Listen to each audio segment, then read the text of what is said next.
hapon mga kababayan, ito po ang kauna-unahan at kaisa-isang pang-araw-araw na produksyon para sa ating mga kababayan dito sa Amerika. You are watching Your Kababayan Today. My name is Janelle Sawyer, kababayan in Los Angeles, kung saan po ngayong hapon marami po tayong pag-uusapan, especially concerning the government shutdown. And here are the news from Balita.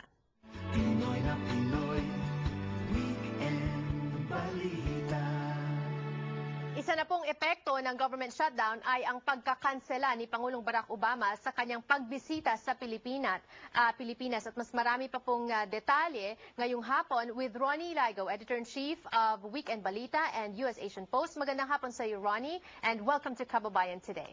Magandang hapon sa iyo, Janelle. I don't know if that's really the appropriate word to say, sa pagbati sa ating mga kababayan na nanonood today.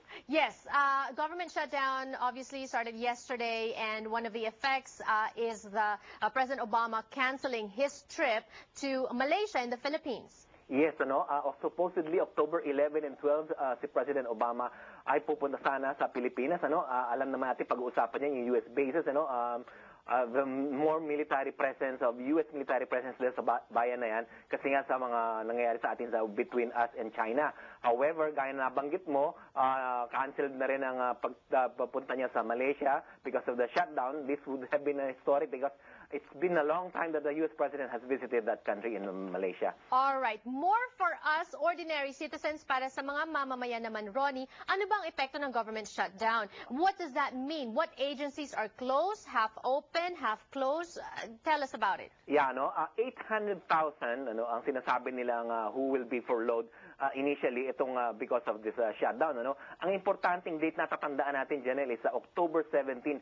That is sinasabi nilang Armageddon, yung sinasabi nilang iba kasi nga pag umabot tayo ng ganyang katagal, marami na mga agencies na magsasara.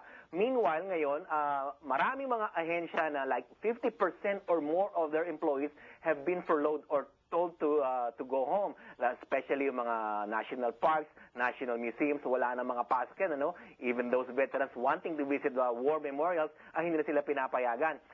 Of course, ang mga bukas, Department of Homeland Security kasi nga it deals with the security of the nation, tapos yung mga sa law enforcement, FBI and other federal agencies dealing with the safety and security, nandiyan yan.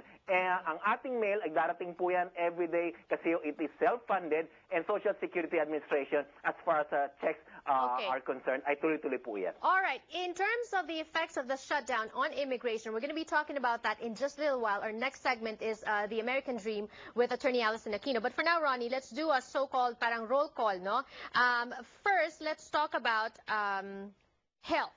Okay, what's going to happen with health services? It will stop accepting new patients for clinical research, pati yung sinasabi sa CDC, Centers for Disease Control, na nagbibigay ng mga flu shots, ititigil po yan, yung mga seasonal flu shots na yan, wala rin po yung, hindi yung matutuloy programa na yan. Department of Housing and Urban Development. Yes, yan ang pinaka-isa sa mga affected na areas. Actually, mukhang halos lahat, 82 or 90% of their employees have been told to not to come to work kasi nga wala talaga itong pondo and they will not be able. Ang pinaka-importante rito, Janelle, is although meron na silang pondo ngayon for the next week or so na nagpo-provide ng konting assistance sa mga taong nangangailangan ng pambayad ng renta, yun, mawawala yun in the next few days. Law enforcement.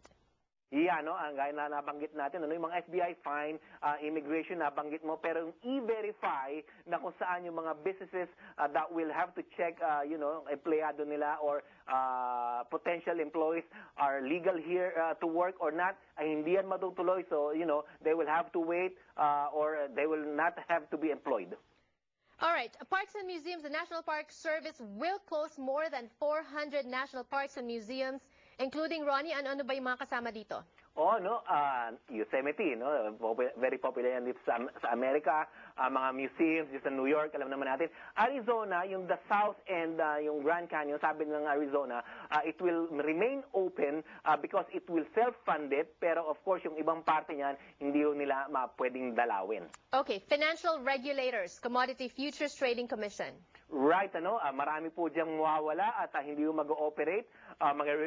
Yung EPA, Environmental Protection Agency, agency is totally shut down almost entirely kasi iyan ang mga agencies na talagang gustong isara, especially from the Republican Party. Okay, and this one is very contentious, Social Security. Yan, gaya nabanggit natin, your Social Security checks, mga SSI, yung mga benepisyo po dyan na natanggap natin, they will continue coming in kasi nga merong special law yan na talagang funded dyan, Social Security. So wag kayo mag-aalala dyan. Pero however, yung mga gusto mag-apply ng mga bago ay may have to wait at yun po, marami po mga empleyado kasi nila, wala ho siyang hindi sila papasok ngayon. One of the keywords, Ronnie, is wait. Wait until when? Until when are we looking at this kind of situation?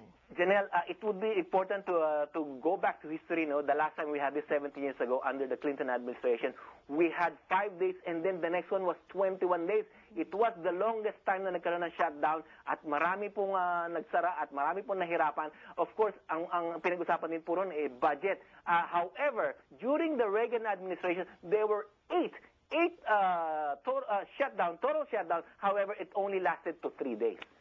All right, and of course, there is a risk to global economy if this becomes protracted. And Ronnie, we're going to be talking about that in the coming days here on the show as well. But for now, mas marami pang detalye alam ko sa inyong mga pahayagan. Of course, may pong mga pahayagan, Weekend Balita and US Asian Post. And don't forget to visit our websites, weekendbalita.com and usasianpost.com. Ronnie Lygo, Editor-in-Chief of Weekend Balita and US Asian Post. When we return on the show, more on the government shutdown and its effects on immigration. Don't go away.